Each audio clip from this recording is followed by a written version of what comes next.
कि एक तरुणी स्त्री, तरुणी यानी जवान स्त्री रो रही है और उसके साथ दो वृद्ध बालक लेटे हुए हैं। और दोनों वृद्ध बालक लेटे हुए हैं जब, तो महाराज नारद जी देखे कि स्त्री रो रही है। नारद जी स्त्री के पास पहुंचे और पहुंचने के बाद कहा, देवी तुम क्यों रो रही हो, अपने दुख का कारण बताओ। और ये जो वृद्ध लेटे हुए हैं ये दोनों कौन हैं? और कितनी स्त्रियां और पुरुष आकर के उस दोनों लेटे हुए वृद्ध को पंखा डुला रही थी।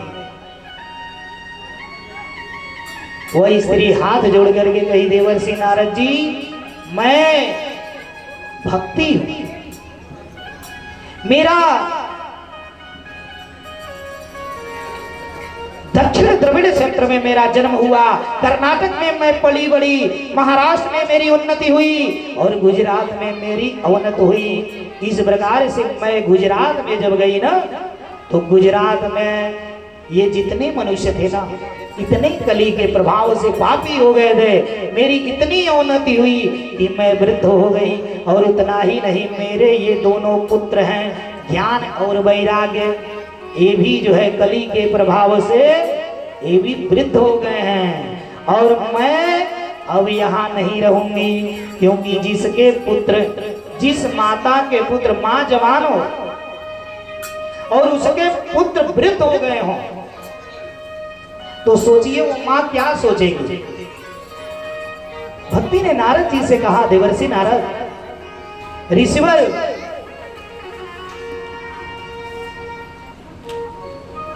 ये दोनों मेरे पुत्र हैं और कली के प्रभाव से इतना हम लोगों का अवनति हुआ, जिसके कारण ये मेरे पुत्र वृद्ध ही रह गए। मैं तो वृंदावन के प्रभाव से मैं तरुणी हो गई, पुनः मैं युवा हो गई। नारद जी ने भक्ति के दुख को सुना और नारद जी ने कहा, भक्ति देवी, तुम्हें यहां से कहीं जाने की आवश्यकता नहीं है। मैं तुझे संपूर्ण पृथ्वी पर प्रत्येक घर में मैं तुम्हें पुनः जागृत कर दूंगा, पुनः हर घर में तुम्हें मैं तरुण कर दूंगा। हर घर में तुम्हारी पूजा होगी, हर घर में भक्ति जागृत रहेगी, हर व्यक्ति के भीतर। तुम्हें जाने की आवश्यकता नहीं है। भक्ति को नारद जी ने समझाया। महाराज समझाने के बाद नारद जी उदास होकर के, महाराज उदासीन स्थिति में घूमते घूमते चले गए बद्रिकाश्रम। और बद्रिकाश्रम में जब गए तो सनकादि ऋषि लोग वहां बैठे थे और सनकादि ऋषि लोग भगवान के भजन के लिए तैयारी कर रहे थे। अब ये लोग देखे नारद जी का मुख मलिन है। इन्होंने कहा, देवर्षि नारद, अरे आपका मुख इस तरह से मलिन क्यों है? इसका कारण मुझे बतलाइए। नारद जी ने कहा, ऋषिवर, हम संपूर्ण पृथ्वी पर घूमते हुए दूर दूर तक, सुदूर दूर दूर तक घूम करके मैं आया, लेकिन इस पृथ्वी पर कहीं मुझे शांति नहीं मिला। मुझे कहीं शांति नहीं मिला, ऐसा जगह नहीं मिला कि मैं शांत चित्त भगवान का भजन कर सकूं। चारों तरफ ये कलयुग का वास हो गया है। महाराज ऋषियों ने कहा, आप तो सीधे ब्रह्मा जी के पुत्र हैं महाराज, आप देवर्षि हैं, आपको अशांति कैसे हो गई? नारद जी ने कहा, मैं घूमते घूमते मेरा मन अशांत हुआ और जब मैं घूमते घूमते वृंदावन में गया तो वहां मुझे एक तरुणी स्त्री से भेंट हुआ जो भक्ति देवी थी। महाराज इस कली के प्रभाव से उसके दोनों पुत्र जर्जर हो गए, वृद्ध पड़े हैं और भक्ति रो रही है। सभी ऋषियों ने नारद जी को समझाया महाराज। उसके बाद सनक सनंदन सनातन कुमार ये 4 ब्रह्मर्षि आए और ये बैठ करके नारद जी को, अब ये हुआ नारद जी तो एक क्षण रुकते ही नहीं हैं, तो नारद जी ये भागवत की कथा 7 दिन का कैसे सुनेंगे। एक क्षण भी नारद जी कहीं नहीं रुकते हैं। नारद जी उतने देर रुकते हैं कि जितने देर में गाय दुहा जाता है बस उतने देर रुके निकल लिए एक जगह। अब लोग सोचने लगे कि नारद जी कैसे कथा सुनेंगे। तो महाराज जब कथा वाचने वाला भी भगवान का प्रबल भक्त हो, जिसको कथा ही उसकी जीवन हो, कथा ही उसके जीवन का मूल आधार हो, तो ऐसा वक्ता मिल जाए और कथा सुनना ही जीवन का मूल आधार हो, ऐसा श्रोता मिल जाए तो फिर कथा काहे नहीं होगी। अब महाराज भागवत जी का कथा सनक सनंदन सनातन कुमार बद्रिकाश्रम में बैठ करके नारद जी को श्रवण कराने लगे। आज जैसे नारद जी को श्रवण कराए, प्रथम दिन जैसे कथा आरंभ हुआ, महाराज भक्ति देवी है, नारद जी भक्ति के पुत्रों को गीता इत्यादि का 4 वेदों का सारे पाठ सुना करके थक गए थे, लेकिन उनको जागृति नहीं हुई थी। महाराज जैसे भागवत जी का कथा आरंभ हुआ, प्रथम दिन का कथा चला, अब वैसे महाराज भक्ति देवी और ज्ञान वैराग्य तरुण होकर के बीड़ा लेकर के, मृदंग बीड़ा लेकर के भक्ति और ज्ञान वैराग्य नाचते हुए नृत्य करते हुए महाराज नृत्य करते हुए वो भागवत की सभा में आ गए। बोलिए बाल कृष्ण लाल की जय हो, श्री कृष्ण भगवान की जय हो। भगवान के कथा को श्रवण करते ही कथा के प्रभाव से भक्ति तरुण हो गए, भक्ति और ज्ञान वैराग्य और नृत्य करने लगे। उसी में सभी लोग देख रहे हैं और ज्ञान और वैराग्य भक्ति आ गई। वृंदावन वृंदावन धाम ये पार जब वृंदावन धाम ये पार वृंदावन धाम ये पार जब वृंदावन धाम ये पार जब जा राधे राधे भजे जा राधे राधे जपे जा राधे राधे जपे जा राधे राधे जपे जा राधे राधे भजे जा राधे राधे जपे जा राधे राधे जपे जा राधे राधे वृंदावन धाम ये पार जपे जा राधे राधे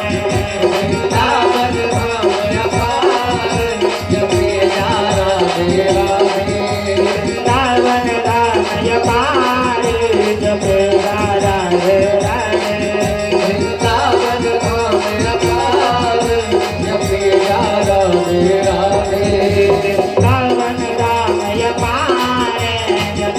राधे राधे वृंदावन धाम ये पार जपे जा राधे राधे वृंदावन धाम ये पार जपे जा राधे राधे वृंदावन धाम ये पार जपे जा राधे राधे वृंदावन धाम ये पार जपे जा राधे राधे जपे जा राधे राधे भजे जा राधे राधे जपे जा राधे राधे रटे जा राधे राधे जपे जा राधे राधे भजे जा राधे राधे जपे जा राधे राधे जपे जा राधे राधे वृंदावन धाम ये पार जपे जा राधे राधे वृंदावन धाम ये पार जपे जा राधे राधे वृंदावन धाम ये पार जपे जा राधे राधे वृंदावन धाम ये पार जपे जा राधे राधे। महाराज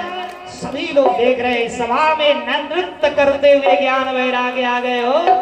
और नारद जी ने ज्ञान वैराग्य और भक्ति के दुख का निवारण किया। बोलिए बाल कृष्ण लाल की जय। महाराज भागवत की कथा जानते हैं कितनी महत्वपूर्ण कथा है। महाराज एक बार सारे देवता लोग मिल करके अमृत का कलश लेकर के आए और ले आकर के सूत जी के पास अमृत का कलश देने लगे कि गुरुदेव ये अमृत का कलश ले लीजिए। और इस अमृत के कलश के अमृत का कलश लेकर के सभी देवता आए और गुरु सुखदेव जी से कहने लगे गुरुदेव ये अमृत का कलश ले लीजिए और इस कलश को लेकर के परीक्षित को पिला दीजिए और इसके बदले हमें ये भागवत जी की कथा दे दीजिए। सुखदेव जी ने कहा देवता लोग आप लोग बड़े होशियार हो हैं। कहा ये शीशे की समान कांच के समान अमृत का कलश और ये मणि के समान भागवत जी की कथा तुलना। एक तरफ दुनिया की सारी संसाधन रखी गई महाराज और एक तरफ केवल भागवत जी का कथा रखा गया। दुनिया के सारे सुख सुविधा संसाधन हल्के पड़ गए लेकिन भागवत जी की कथा भारी पड़ गया महाराज। वह भागवत जी की कथा है। बोलिए बाल कृष्ण लाल की जय। नारद जी ने महाराज ज्ञान वैराग्य और भक्ति का दुख दूर किया। नारद जी ने सर्वप्रथम इस कथा को श्रवण किया। सनक सनंदन सनातन कुमार के द्वारा सर्वप्रथम भागवत जी की अमृतमय कथा को श्रवण किए देवर्षि नारद जी महाराज। अब इसके बाद महात्मा की कथा में आएंगे। बोलिए कृष्ण भगवान की जय। तुंगभद्रा तटे पूर्वम भूतत्वन्नमुत्तमम् यत्र बाणा स्वधर्मेण सत्यकर्म तथा परः आत्मदेवः पुरे तस्मिन् सर्ववेद विशारद श्रोतस्तेजो निष्णातो द्वितीय इव भास्करः। महाराज तुंगभद्रा नदी के तट पर एक सुंदर उत्तम नगर बसा हुआ। एक सुंदर उत्तम नगर बसा हुआ था महाराज। और वहां सूर्य के समान तेजस्वी सूर्य के समान तेजस्वी द्वितीय इव भास्करः सूर्य के समान तेजस्वी एक महान विद्वान प्रकांड आत्मदेव नाम के पंडित जी रहते थे। ब्राह्मण देवता रहते थे। और महाराज आत्मदेव महाराज जितने ही विद्वान जितने ही सीधे थे इनकी पत्नी यानी बाबा की मतवा धुंधली जथाना तथा गुड़ जैसा नाम वैसा गुड़ जिस प्रकार से जैसा अन्न तैसा मन। महाराज अब धुंधली जैसे नाम था धुंधली वैसे ही इनका विचार था कुलीन। विचार था कुलीन इनका। पंडित जी बड़े सीधे थे अब मतवा उतने कुलीन थे। सुबह नहा धो लेती थी और नहा धोने के बाद निकलती थी तो ये घर के बाद 4 घरे पहुंचाती थी। आज जब तक एक घर के बाद 4 घरे नहीं पहुंचाती थी महाराज तो मतवा का पेट भी नहीं भरता था। पंडित जी मतवा से बड़े परेशान थे। पंडित जी से मतवा से मुकदमा चलता था। बोलिए बाल कृष्ण लाल की जय। महाराज ये पति और पत्नी का रिश्ता बड़ा ही पवित्र रिश्ता महाराज। बड़ी ही पवित्र और विश्वास की रिश्ता। एक साइकिल के 2 पहिया जिस प्रकार से होते हैं ना ये साइकिल के 2 पहिया के समान पति और पत्नी का रिश्ता होता है। अगर साइकिल में ये ठो पहिया रहेगा तो क्या साइकिल चलेगा? चलेगा?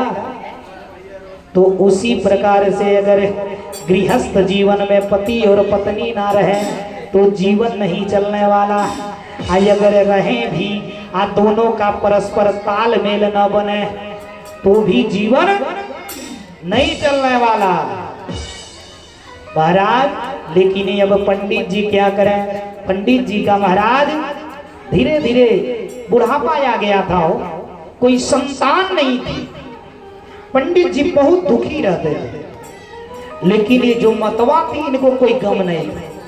मतवा जी सुबह अपना मेकअप करके निकल जाती थी इस घर उस घर, यहाँ की बात वहां, वहां की बात वहां करती थी, तभी खाने पचते थे।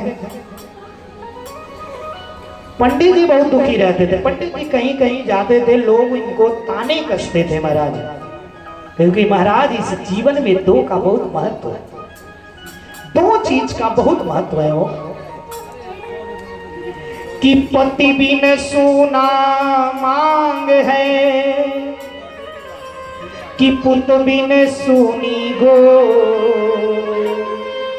महाराज पति और पुत्र का बहुत ही महत्व है इस जीवन में।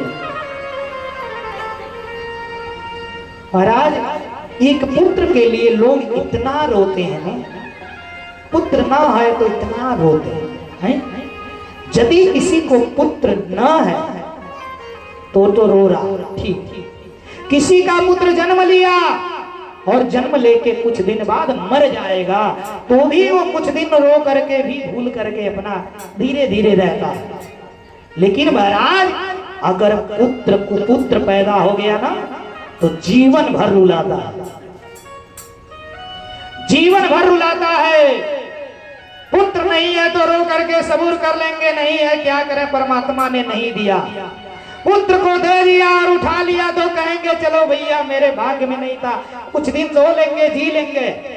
लेकिन ये अगर पुत्र नालायक हो गया, कुपुत्र हो गया तो फिर जीना कठिन हो जाता है, ये जीवन कठिन हो जाता है महाराज।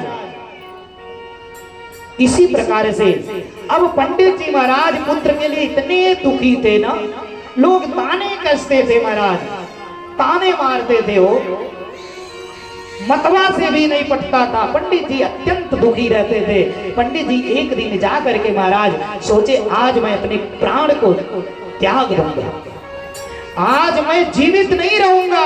इतनी ग्लानि हुई महाराज, और ग्लानि होने के बाद पंडित जी जा करके कहे आज मैं अपने प्राण त्याग दूंगा।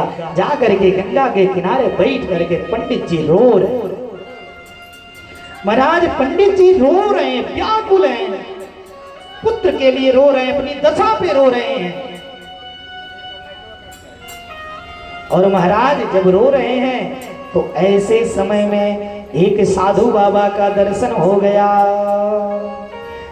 और साधु बाबा ने कहा कथम रोदीसी विप्र त्वां काते चिंता बलीयसी वदत्वं सत्वरं महं सत्वस्य दुख कारणम। हे ब्राह्मण देवता आप क्यों रो रहे हैं, और अपने इस रोने का, अपने दुख का कारण बताइए। स्वस्य दुखस्य कारणम, अपने दुख का कारण मुझे बतलाइए, क्यों रो रहे हैं। पंडित जी साधु बाबा के चरणों को पकड़ दिए महाराज, और चरण को पकड़ करके रो रहे हैं, कह रहे मैं आपके चरणों को नहीं छोड़ूंगा, और मैं आज अपने प्राण त्याग दूंगा आपके चरणों। साधु बाबा ने कहा बताइए अपना दुख का कारण मुझे बतलाइए, क्यों इस प्रकार आप रो रहे हैं। महाराज ब्राह्मण देव ने कहा प्रभु मेरे कोई संतान नहीं है, मुझे संतान चाहिए। मैं इतना अभागा हूं, मैं अपने हाथ से जो वृक्ष लगा देता हूं ना वो वृक्ष फल नहीं देते। इतना ही नहीं, मैं जो गैया बांधता हूं अपने घर पर, गैया को पालता हूं, वो गैया बच्चा नहीं देती महाराज। और ऐसे जीवन जीने से अच्छा तो मर जाना ही अच्छा। अब मैं अपने प्राण को त्याग दूंगा महाराज। इस प्रकार से महाराज और ब्राह्मण देवता रोने लगे। पंडित जी साधु बाबा ने कहा शांत रहिए, मैं देख रहा हूं। साधु बाबा ने ध्यान लगाया महाराज कि ध्यान में देखी मुनि मुस्कारण। जब साधु बाबा ने ध्यान लगाया तो क्या देख रहे हैं कि महाराज एक जन्म क्या 7 जन्म भी पंडित जी को कोई संतान नहीं होगा। महाराज जब देखे तो एक जन्म क्या 7 जन्मों तक कोई संतान का योग नहीं। साधु बाबा ने कहा ब्राह्मण देवता अरे इस जन्म क्या है आपको तो 7 जन्म तक कोई संतान नहीं होगा। पंडित जी सोचने लगे जो मेरे 7 जन्मों की बात देख सकता है वह मुझे संतान भी दे सकता है। अगर उसके पास इतनी पुरुषार्थ है कि 7 जन्मों को यहीं से देख सकते कि मेरे 7 जन्म तक संतान नहीं, तो उनके पास ये भी सामर्थ्य है कि वो संतान भी दे सकते। चरणों को पकड़ लिए रोने लगे, कहे मैं छोड़ूंगा नहीं, आज मैं प्राण त्याग दूंगा आपके सामने। एक ब्राह्मण का हत्या होगा आपके सामने, अपराध लगेगा। भैया पर साधु बाबा सोचने लगे ये तो हम कहाँ फंस गए भैया। अगर ब्राह्मण मेरे सामने मर गया तो ये ब्रह्म हत्या मेरे को लगेगा। अब सोचने लगे, सोच विचार करके साधु बाबा ने अपने झोली में हाथ डाला और जैसे झोली में हाथ डाले महाराज झोली में हाथ डाल करके एक फल निकाला। एक फल निकाले और फल निकाल करके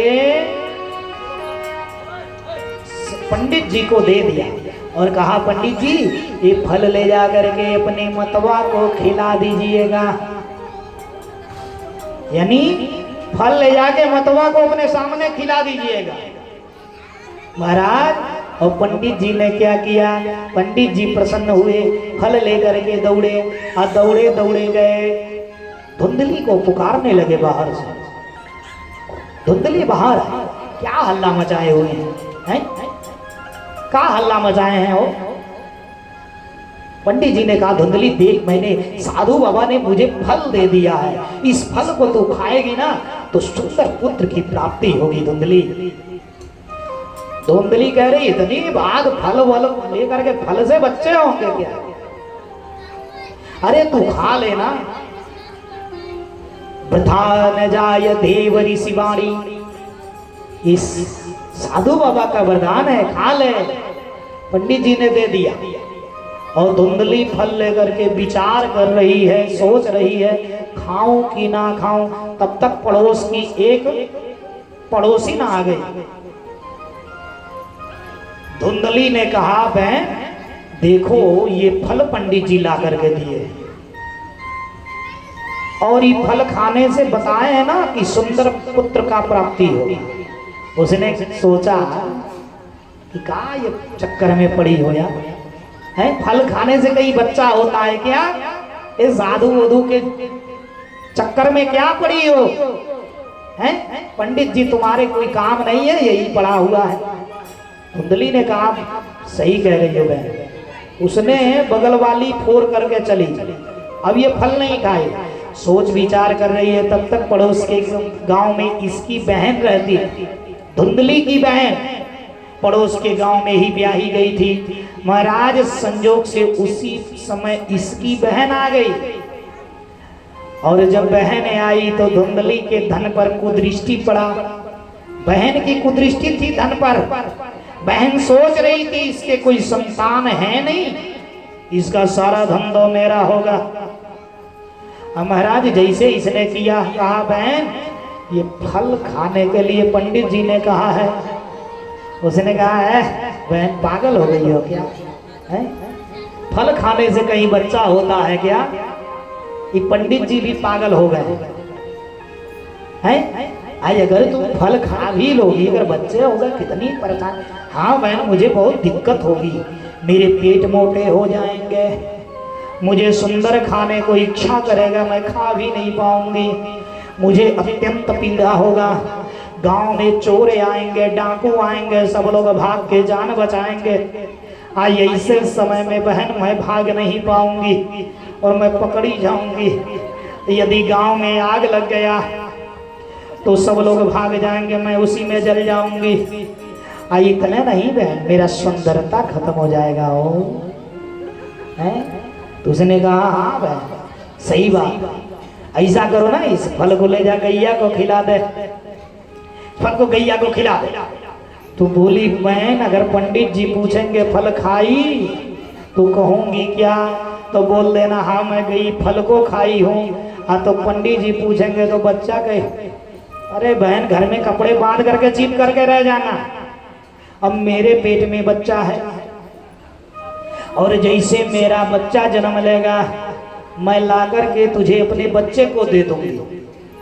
महाराज तिरिया चैतर दैयो न जाने। अब ये दोनों ने ऐसा मीटिंग किया, वो कई बहन मैं अपने बच्चे को दे जाऊंगी। इसने कहा तेरे घर वाले पूछेंगे तो क्या कहोगी, बच्चा क्या हुआ। उसने बोली कि मेरे पति विदेश है, ठीक है, और मैं बोल दूंगी बच्चा हुआ था मर गया, और मैं लाके बच्चा तेरे को दे दूंगी। और जब बोली बहन अगर दूध नहीं होगा तो बच्चा पिएगा कैसे, उसका पालन कैसे होगा। उसने कहा तुम कह देना मेरे को समस्या हो रही है देख रेख में, पंडित जी से बोलना मेरी बहन को बुला दीजिए। आज जैसे मेरे को पंडित जी बुलाएंगे ना तो मैं धीरे से दूध पिलाती रहूंगी। बोलिए बाल कृष्ण लाल की जय, सच्चे दरबार की जय। महाराज मीटिंग हो गया। इसने कहा बहन तूने तो बहुत मेरी भलाई सोची है, बहुत अच्छी बात बताई। तुरंत उस फल को ले जा करके गैया को खिला दिया। आज जैसे गैया को खिलाई महाराज, वृथा न जाए देव ऋषि बाणी। महाराज ऋषियों की बाणी कभी झूठी नहीं हो सकती, ऋषि संतों की बाणी कभी झूठी नहीं। महाराज जैसे उस फल को गैया खाई, गैया के पेट में गर्भ हो गया। बोलिए साचे दरबार की जय हो। अब धुंधली किसी तरह घर में छिप छिप करके रह, पंडित जी से बचा बचा के पेट में कपड़े बांध करके छिप छिप करके रहने लगी। समय आया गैया के सुंदर बच्चा का जन्म हुआ। महाराज सारा शरीरिया बालक का था, आज दोनों कनवा जवनवा गाय का था, गाय का बछड़े का, क्योंकि गैया के मुख से जन्म पेट से जन्म हुआ था, इसलिए नाम पड़ गया होकर्ड। और महाराज इधर पंडित जी बड़े खुश हैं कि गैया ने बच्चा दिया, सुंदर तेजस्वी। और इधर तैसे सूचना आया क्या, रात्रि में बहन का बच्चा हुआ, ला करके पहुंचा दी। सुबह इधर भी हल्ला हुआ कि धुंधली को भी एक पुत्र जन्म हुआ। अब पंडित जी महाराज खुशी के मारे फूले न समाए, नाच रहे पंडित जी, खुशियां मना रहे हैं। है जो दासी आई बताने ना, पंडित जी तुरंत अपना कीमती हीरे के माला उड़ा करके उसको दे दिया, खुशी मनाने लगे, उत्सव मनाने लगे महाराज। और जब समय आया तो पंडित जी ने कहा कि बच्चों का नामकरण संस्कार हो जाए। तो पंडित जी अपने पुरोहित जी के वहां जाने लगे। धुंधली ने कहा ए बाबा सुनिए, इधर ऐसा है ना कि लड़िकवा के नमवा हमारी नमवा से मिलता जुलता रख दीजिए, लड़िकवा के नमवा हमारी नमवा से मिलता जुलता रख दीजिए। महाराज पंडित जी कहे ठीक है, अब जैसा नाम वैसे ना लड़िकवा होगा। हो मनुष्य जैसा सोचता है वैसा उसके साथ होता है दिन में, ये जान लीजिए। कभी भी निगेटिव नहीं सोचना चाहिए, positive thoughts positive, negative thought negative. जो पॉजिटिव सोचता है उसके साथ पॉजिटिव होता है, अच्छा होता है। और जो बुरा सोचता निगेटिव उसके साथ हमेशा बुरा ही हो। ये जान लीजिए, सोच पर ही हमारी चित्तवृत्ति स्थापित रहती है। महाराज अब पंडित जी जाने लगे। पंडित जी सोचे पहला बड़का लड़का तो है गौकर्ण, गैया के मुख वाला, तो उसका गैया के पेट से पैदा हुआ, गाय का काम था, इसलिए उनका नाम पड़ा गोकर्ण। बोलिए गोकर्ण भगवान की, श्री बाल कृष्ण लाल की। इतने नहीं, गैया के पेट से जो हुआ उसका नाम पड़ गया गोकर्ण। धुंधली कही थी हमारी नमवा से मिलता जुलता नाम, तो धुंधली धुंधली के लड़का का नाम पड़ गया धुंधकारी। गोकर्ण पंडितो ज्ञानी, धुंधकारी महाफल। महाराज जैसा नाम तैसा गो। अब घर पर आए पंडित जी, खुशियां मना रहे हो, दोनों बच्चों का नामकरण हो गया। गोकर्ण जी जो थे ना परम ज्ञानी हो गए महाराज, और पिता को ज्ञान देते थे हो, इतने ज्ञानी हो, तेजस्वी गुरु प्रसाद था। विप्र प्रसादात धरणी धरोहम, विप्र प्रसादात कमलावरोहम, विप्र प्रसादात ममला अजिताजितो हम, विप्र प्रसादात मम राम रामम। महाराज विप्र का प्रसाद है। अब इधर गोकर्ण पंडितो ज्ञानी, धुंधकारी महाखला। धुंधकारी अत्यंत अत्याचारी निकल गया, इतना अत्याचारी निकला कि छोटाने पर से भूजना चालू कर दिया पंडित जी को, धुंधली को। इतना परेशान करता था कि लोग ओलाहना सुनते सुनते तंग हो गए थे। महाराज गांव में जाता था, छोटे छोटे पिल्ले के बच्चों को पकड़ करके उनके आंखों में बेल के कांटे गूंथ देता था।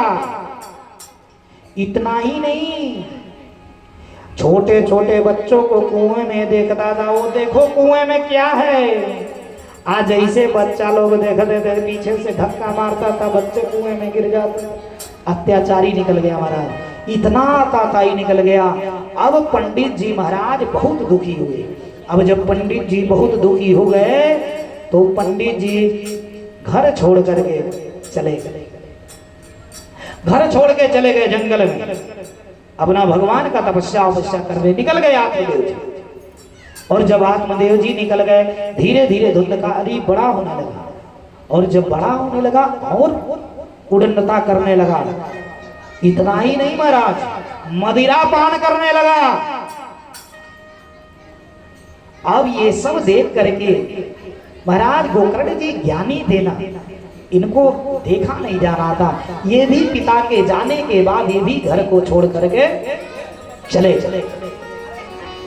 तप करने के लिए, विद्या अध्ययन करने के लिए निकल गए। अब ये बचा कौन? धुंधली और धुंधकारी, माई और बेटा। मदिरा पान करने लगा, इतना मदिरा पीता था महाराज, घर से पैसा ले जाके जबरदस्ती मदिरा पान करने लगा। और मदिरा पान करते करते कुछ गणिकाओं से इसका संपर्क हो गया, समझ रहे? कुछ व्यभिचारी स्त्रियों से इसका संपर्क हो गया। और एक नहीं महाराज, 5-5 गणिकाओं से इसने संपर्क कर लिया। संपर्क दोष संसर्ग दोषा गुणा भवन्ति, संसर्ग दोष से गुण का नाश हो जाता है। महाराज इसने कुलीन स्त्रियों का संगत कर लिया, व्यभिचारी स्त्रियों का संगत कर लिया। व्यभिचारी स्त्रियों का तो काम है पैसा, टका, टका है तो सब कुछ। महाराज अब वो पैसे की डिमांड करती है। ये धुंधकारी घर से पैसे चुराता था, जीवर चुराता था, ले जाके उन स्त्रियों को देता था, मदिरा पान करता था। अंततः एक दिन इसने अपने माँ से कहा, माँ मुझे पैसे दे। माँ ने कहा पैसे नहीं है, सब पैसे तो तू लूट लिया। माँ के मना करने पर धुंधकारी ने माँ के जेवर खींच लिए और माँ को धक्के मार दिए और धक्का मारने के बाद धन लेकर के चला गया। और उसी दुख से धुंधली, महाराज धुंधली वह दुख बर्दाश्त नहीं कर पाई और घर छोड़ करके निकल गई। और निकली तो निकली, लेकिन जा करके महाराज कुएं में जा करके कूद करके अपना आत्महत्या कर दिया। महाराज क्योंकि धुंधली ने कभी अपने जीवन में सत्संग नहीं किया, जीवन का महत्व नहीं समझा, कभी अच्छे लोगों के बीच में नहीं बैठी, जीवन का मतलब नहीं समझी। थोड़ी सी समाधान आई, थोड़ी सी समस्या आते ही समाधान निकाल लिया, आत्महत्या। महाराज आज मनुष्य इस समाज में इतनी विकृति आ गई है, इस अपने जीवन अनमोल जीवन को कोई समझने वाला नहीं है। महाराज थोड़ी सी घर में हुई खटपट, चल बाबा के मठ पर।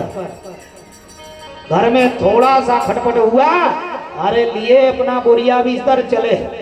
और जैसे पहुंचे स्टेशन पर, अभी ट्रेन आने वाली है, तब तक मन में सोच रहे हैं ओ मेरा पोता बड़ा छोटा बड़ा प्यारा मेरे पास आता था, खेलता था।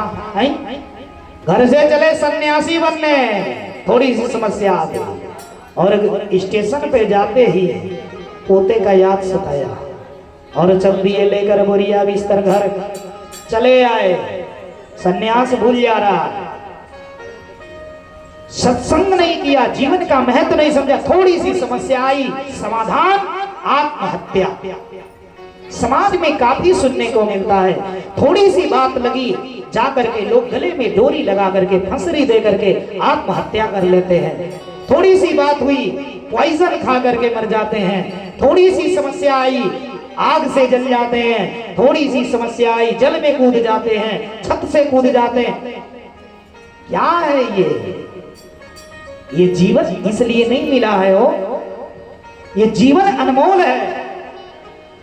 इस जीवन को पाने के लिए मानव जीवन, देवता भी ललायित रहते हैं। महाराज देवता भी मृतलोक में आने के लिए तरसते हैं, वो दुर्लभ है।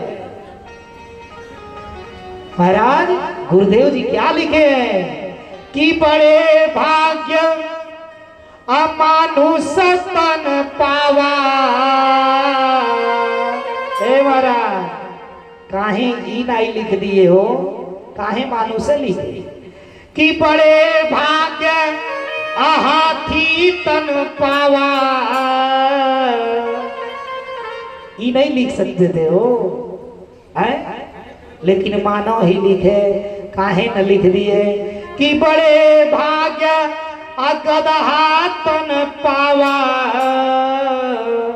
नहीं लिखे क्योंकि महाराज सबसे दुर्लभ जीवन है तो मानव जीवन। कि बड़े भाग्य मानुष तन पावा, सुर दुर्लभ सब ग्रंथ हिंदा। महाराज देवता भी ललायित रहते हैं, लेकिन आजकल समाज में किसी को बर्दाश्त करने की क्षमता नहीं है। हो कभी धर्म पुराण बैठ के पढ़े मनुष्य, इस जीवन का महत्व तो समझे है। अब धुंधली ने जीवन भर क्या की, अपने जीवन में कभी अच्छे काम किए ही नहीं। इधर उधर बैठी, इधर का झगड़ा उधर का झगड़ा, उधर की बात उधर, यही थी। थोड़ी सी समस्या आई, समाधान निकाल लिया, आत्महत्या। सो कुएं में जा मरी, कुएं में जा मरी। अब इधर गोकर्ण जी को पता चला, गोकर्ण जी ने अपनी मां का पिंडदान वगैरह सब किया। महाराज अत्यंत दुखी हुए और इधर ये इतना याताताई निकल गया, महाराज लगा चोरी करने, डकैती करने लगा, हो लूटने लगा। एक दिन तो अब मां मर गई, मां के मरने के बाद कोई रोकने वाला भी नहीं। अब जिन गणिकाओं को बाहर रखा था उन पांचों गणिकाओं को ला करके अपने घर में ही रख लिया। बोलिए सांचे दरबार की जय। पांचों गणिकाओं को ला करके अपने घर में रख लिया। जब घर में रखा महाराज, अब पांचों डिमांड करती थी, अरे अपनी स्त्री महाराज सूखी रोटी खा लेगी हो, लेकिन आपके पास रुपया नहीं है तो आपको जलील नहीं करेगा। नारी का कर्तव्य है हो, पति के पास नहीं है तो नारी का कर्तव्य है, सूखी रोटी खाएगी, साथ में दिन बिताएगी, लेकिन पैसे के लिए जिद नहीं करेगी। लेकिन गणिका व्यभिचारी स्त्री महाराज, जो दूसरी औरत होगी ना, जो बाहरी होगी, जिससे संपर्क रखेंगे, वो बिना पैसे की पहचानने वाली नहीं होगी। गोकर अब महाराज धुंधकारी से डिमांड करती थी। धुंधकारी लूटता, एक दिन तो संजोग से उस नगर के राजा के राज्य में गया और कीमती जेवर हीरे जवाहरात लूट लिए, और लूट करके गट्ठर बना लिया, लेकर के घर में आया। जैसे घर में आया, चारों गणिका देख रही हैं, क्या ये दारू के नशे में धूर्त था महाराज, मदिरा पान किया हुआ था गोकर धुंधकारी। अब ये देख रही है क्या कि अरे तो मदिरा पान पूरे कीमती जेवरात लेकर के आया। इन्होंने पूछा कहां से लाए?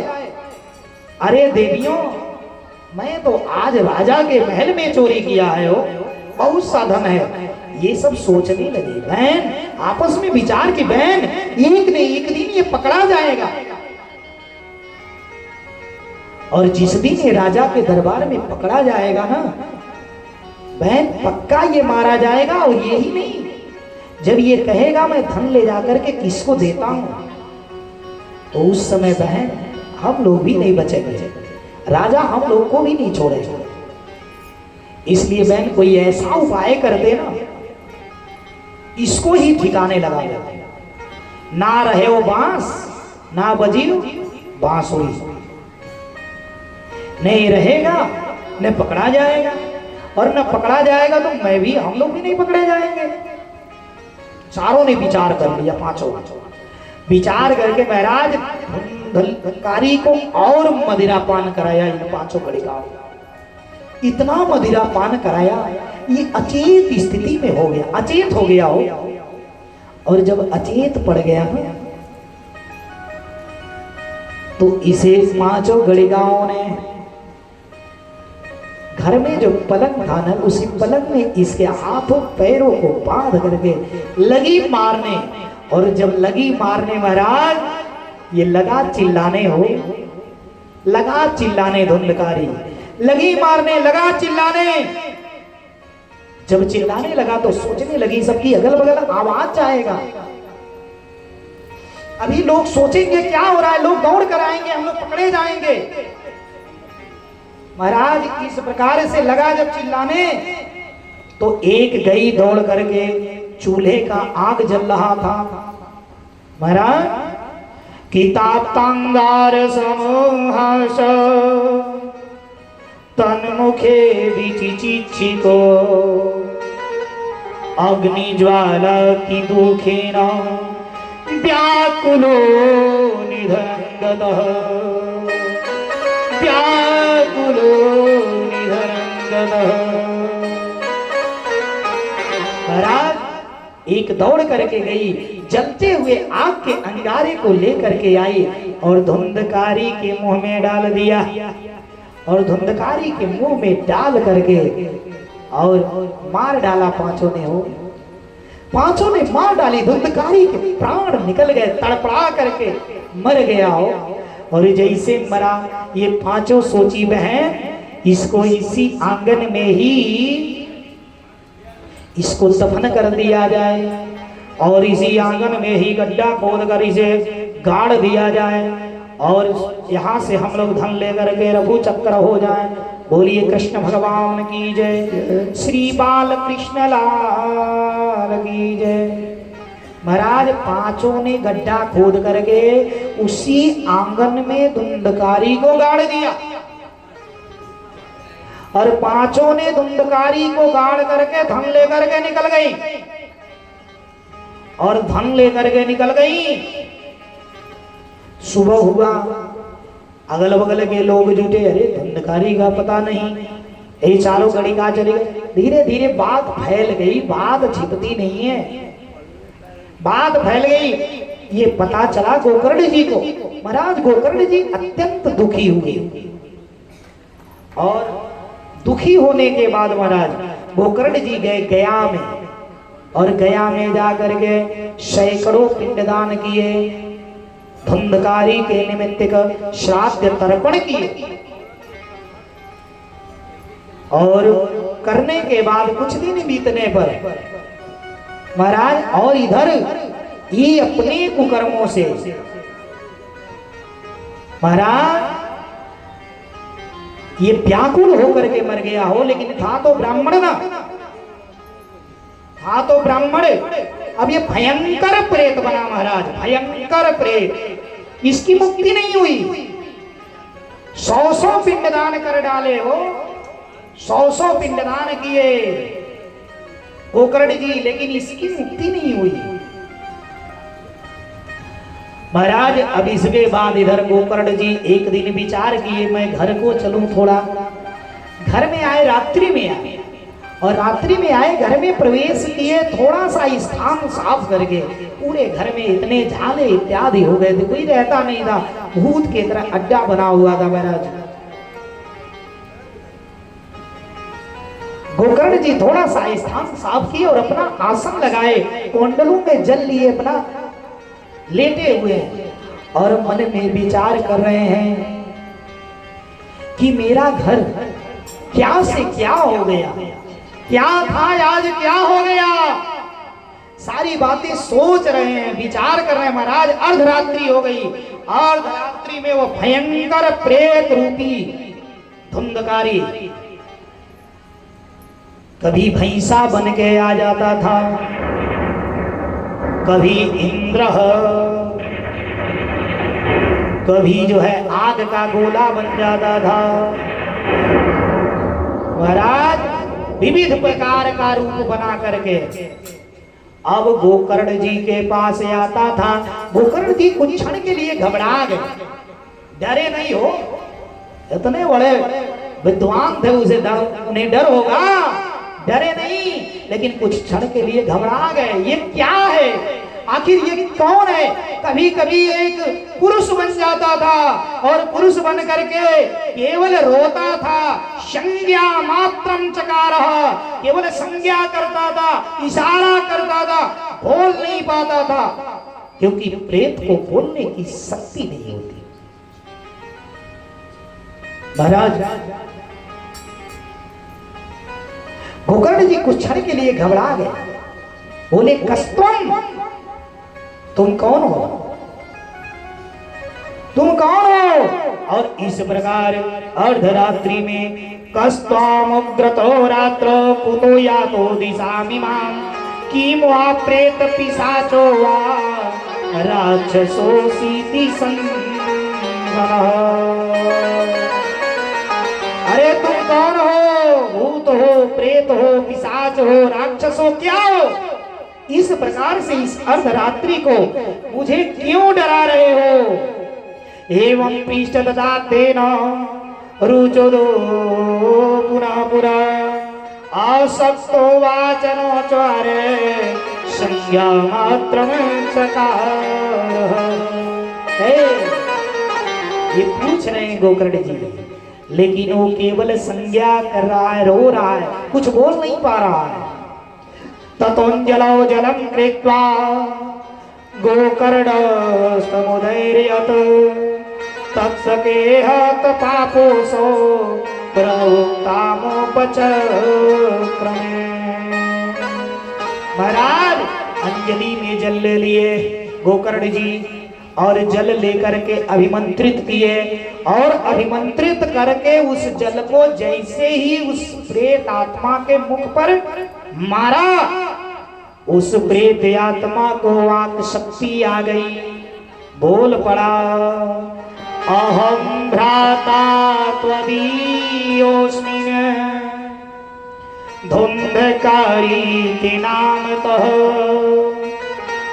स्वकीये नैव दोषेण ब्रह्मत्वनाशितं मया कर्मणो नास्ति संख्याने महाज्ञाने विवर्तिनः लोकान् हिंसकः सोऽहम् स्त्रीभिर्दुःखेन मारितः।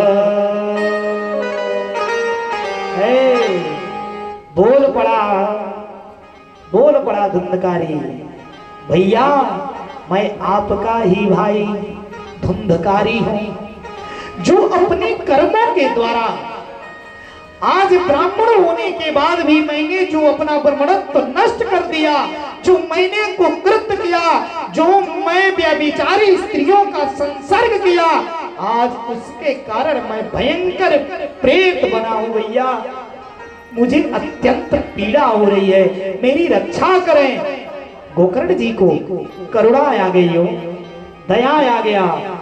उस प्रेत ने हाथ जोड़ करके बोला, अहो बंधो कृपा सिंधो भ्रातर मामा सुमोचय। गोकर्णो वचनं श्रुत्वा तस्मै वाक्यमथावृतम्। तदर्थ तो गया पिंडो मया तत्तो विधानतो। तत्कथं नैव मुक्तोऽसि समाचार्यमिदमः।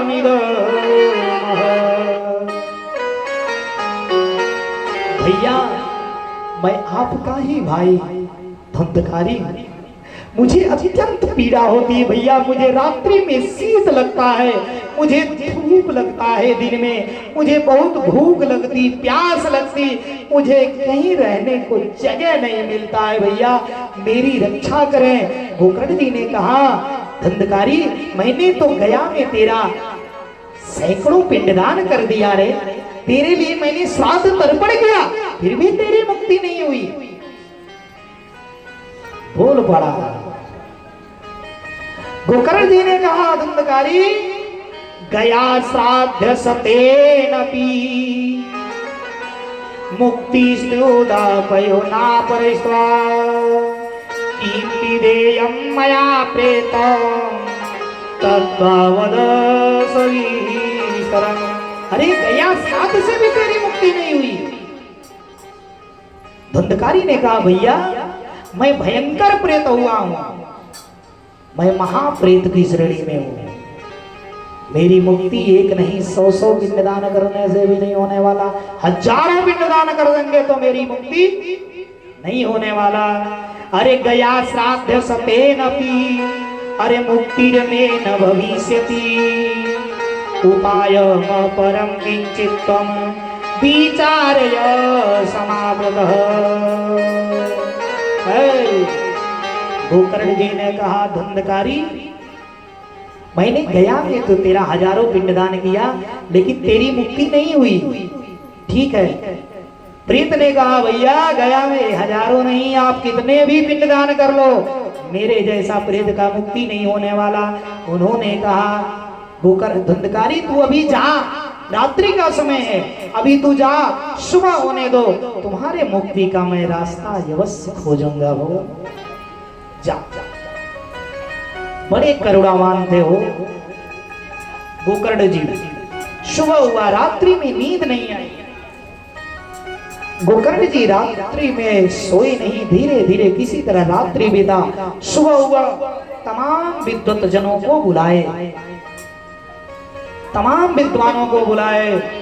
बुलाने के बाद महाराज उन्होंने क्या किया, सबसे कहा कि मेरे भाई धुंधकारी का किस प्रकार से मुक्ति होगा, यह रास्ता बतलाइए। मैंने गया में एक नहीं 100 पिंडदान कर दिया, लेकिन उसका मुक्ति नहीं हो रहा है।